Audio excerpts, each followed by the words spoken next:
அடேங்கப்பை. F-35 stealth போர் விமானம் A-10 வார்த்ஹாகை மாத்திட முடியுமா? சுவாரஸ்யமான கேள்வி. 2 விமானங்களும் சும்மா இல்ல. ரஜினிகாந்த் மாதிரி வேற லெவல்.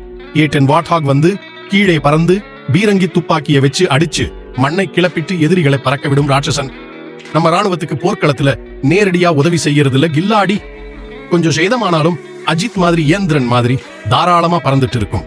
F-35 ஸ்டெல்த் போர் விமானம் வந்து ஃபாஸ்ட் ஃபார்வர்டு வேகம், ரேடார், கண்ணுக்கு தெரியாமல் எதிரி தளங்களை தாக்கும் பிளாக் பேந்தர்.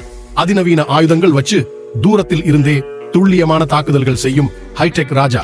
ஆனா போர்க்களத்துல நேரடியா உதவி செய்யறதுல அவ்வளவு கில்லாடி இல்ல. என்ன சொல்ல வரேங்கிறது விளங்குதா? 2 விமானங்களும் தனித்தனியா சூப்பர் ஸ்டார் தான். F-35 வச்சு A-10 முழுமையா மாத்திட முடியாது. ஆனால் 2 பேரும் சேர்ந்து டீம் ஆகிட்டா போர்க்களத்துல தூள் கிளப்பிடலாம். இதுல யார் ஜெயிக்கிறாங்க அது நமக்கு தேவையில்லை. அமெரிக்க ராணுவத்துக்கு